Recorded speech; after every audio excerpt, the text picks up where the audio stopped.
Graça e paz da parte do Senhor. Que a paz de Jesus esteja com vocês.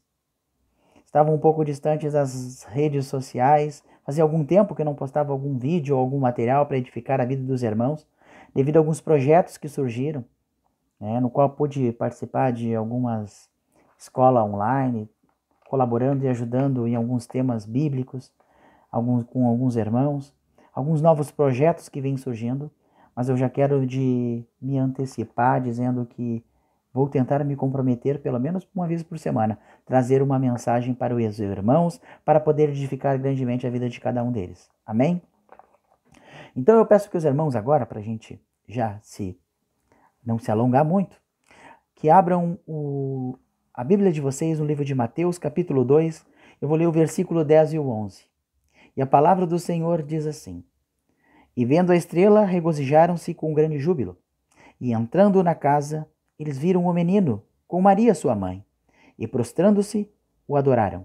E abrindo seus tesouros, o ofertaram com dádivas, de ouro, incenso e mirra. A palavra do Senhor vem nos trazer uma mensagem que fica muito claro que é uma mensagem de Jesus Cristo, no qual nasce em um lugar humilde. Uma mensagem apontando como uma mensagem de humildade. O povo de Israel aguardava que Jesus fosse nascer em um grande palácio. Ele ser um grande rei, um grande guerreiro, nascer na realeza, nascer numa família real. Mas não foi isso que aconteceu, muito pelo contrário. Jesus Cristo nasce numa família humilde. Ele nasce em uma família de Nazaré, onde seu pai José era carpinteiro. E a sua mãe Maria era uma mulher simples, uma virgem simples. E a palavra nos diz que havia três magos, 3 sábios que vieram do Oriente, que vieram o adorar.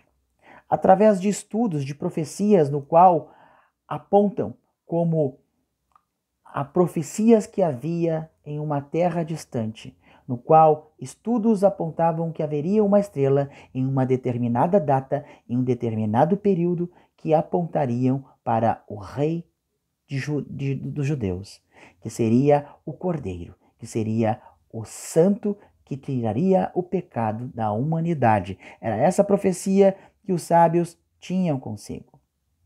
Mas esse evento, há estudos que apontam que essa estrela foi um alinhamento entre 2 ou 3 planetas, como o planeta Terra e o Sol, podendo ser como Júpiter, Mercúrio ou Marte, um desses 3 planetas.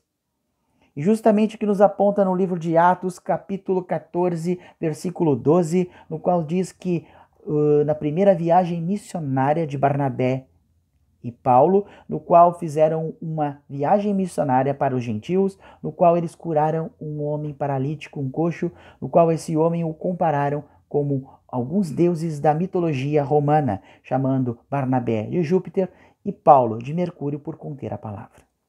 Aí já aponta que esse alinhamento desses planetas, possivelmente ser Júpiter e Mercúrio, aponta como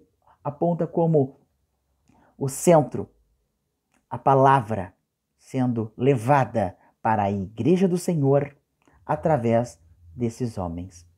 Que é essa a revelação que quer nos dizer que através do nascimento de Jesus Cristo, o projeto de Deus, o projeto da igreja, já estava sendo revelada a nós.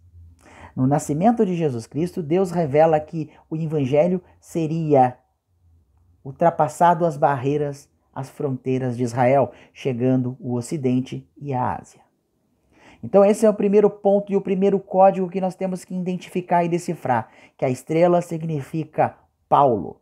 Significa Paulo e Barnabé levando a palavra do Senhor para os gentios.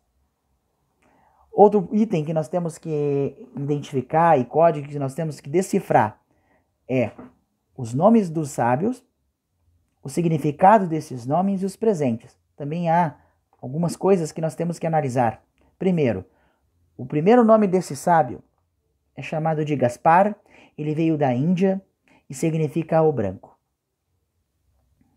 Melchior era o outro homem, no qual ele era persa, ele trouxe o ouro e era o rei da luz. Era esse o nome, o significado em hebraico. Gaspar era o branco E Melquior era o rei da luz.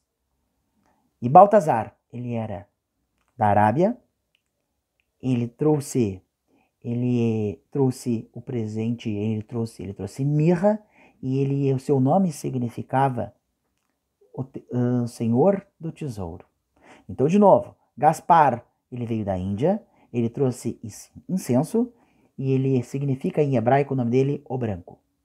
Belchior, ele era persa, ele trouxe ouro, e o seu significado, o seu nome em hebraico, significa rei da luz.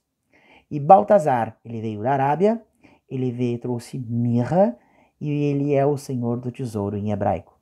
Então, essas análises dessas regiões, que realmente diz que realmente vieram de lugares distantes, lugar muito distante de Israel. Então eles vieram de uma terra distante, de uma terra estranha, que não era o povo de Israel.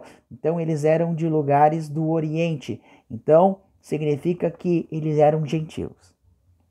Outro, o significado de seu nome diz o reconhecimento e os títulos que Jesus Cristo teria na sua vida e no seu ministério.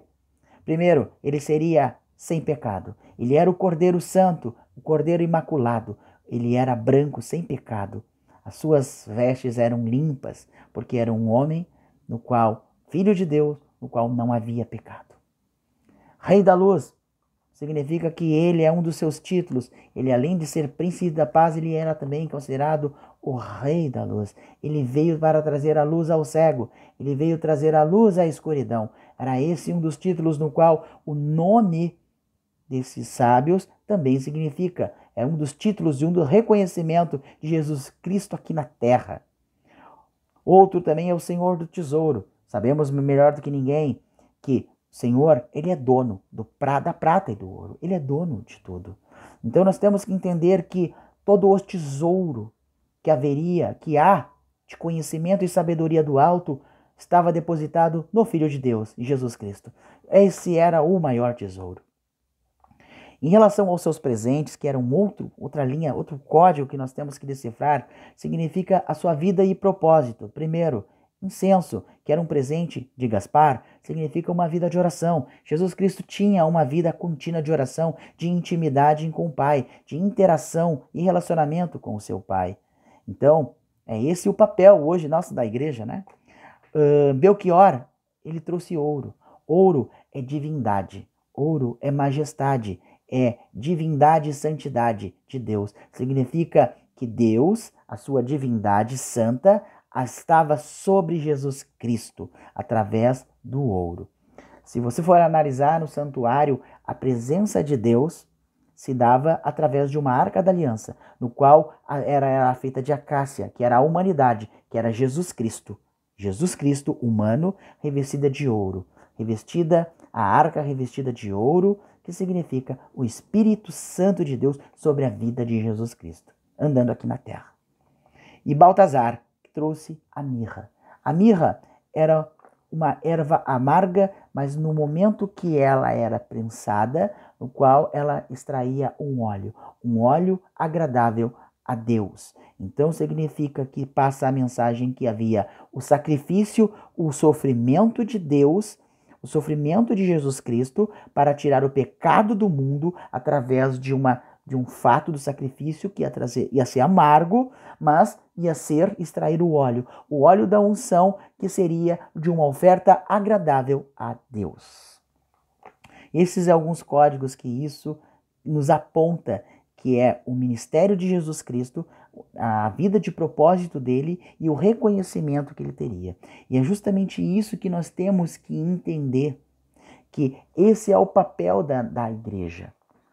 Jesus Cristo, ele nasce e os sábios do Oriente, que significa os gentios, a igreja do Senhor, ele vai diante da presença de Deus reconhecer a divindade de Deus, o Jesus Cristo como um homem de oração, e reconhece também Jesus Cristo como um homem no qual ia sofrer, ia sacrificar a sua vida para nos dar a unção e dar também a unção e o óleo do Espírito Santo sobre a nossa vida, novamente o relacionamento com Deus, uma oferta aceita por Jesus Cristo a Deus por nós. Isso nós temos que ficar entendido. E isso foi reconhecido pela igreja, foi reconhecido por aqueles homens, no qual representa a igreja, no qual representa os sábios do Oriente, que significa os gentios. Também reconhece que ele era um homem sem pecado, que ele era um homem no qual traria a luz ao cego, a luz à escuridão, e traria também, ele era o dono de tudo, ele era o dono do tesouro, e todo o tesouro de conhecimento e sabedoria estava depositado em Jesus. Isso significa essa passagem, que esses sábios do Oriente, eles reconhecem Jesus Cristo. E hoje, nós como igreja, será que reconhecemos Jesus Cristo de fato? Reconhecemos? Será que a gente consegue compreender que Paulo e Barnabé pagaram o preço para que o evangelho chegasse a nós? Será que a igreja hoje entende o reconhecimento da vida de propósito de Jesus através dos presentes e os títulos e reconhecimento de Jesus Cristo através dos seus significado no seu nome no hebraico? Será que a gente consegue entender isso? São alguns códigos ao que nós temos que decifrar através do estudo da palavra. Mas é isso que nós temos que fazer. Nós temos que reconhecer, a igreja tem que ser atuante. Nós temos que entender que nós somos salvos pela graça, mas também nós podemos herdar o reino. Paulo aponta isso com Barnabé na sua primeira viagem missionária. Ele cura um homem, ele opera um milagre. E ele estava trabalhando para o reino, trabalhando para Jesus Cristo. Ele estava cumprindo a sua missão para herdar o reino. Nós temos que entender essas coisas. E diz a palavra do Senhor no livro de Deuteronômio, capítulo 16, versículo 6. Se nós temos que fazer a obra, se nós temos que trabalhar em prol do reino, cada um com o seu dom, trabalhando da forma que for. A pergunta que fica hoje aqui, para que os irmãos possam refletir. No livro de Deuteronômios, em capítulo 16, versículo 6, a palavra nos diz que havia 3 festas que o povo judeu não poderia chegar com as mãos vazias. E hoje, como chegaremos diante da presença de Deus, diante de Jesus Cristo? Como estão as nossas mãos? Com as mãos vazias? Nós temos que entender que os sábios do Oriente levaram presentes. Eles não chegaram de mãos vazias para adorar o Senhor. E hoje, como chegaremos diante da presença do Senhor? Como está a minha vida de oração? Como está a minha vida de jejum? Como está a minha vida, o meu propósito com Deus? Nós temos que entender essas coisas. Nós temos que entender do nosso chamado. E nós temos que trabalhar para o reino. Somos salvos pela graça, mas o reino é por merecimento. Amém? Irmãos, desde já fica aqui o meu agradecimento e a atenção de todos. Peço que os irmãos compartilhem esse vídeo, que essa palavra possa realmente ultrapassar as fronteiras, né? Realmente, que nem a palavra de Deus, ela ultrapassa as fronteiras de Israel para chegar ao Ocidente e à Ásia.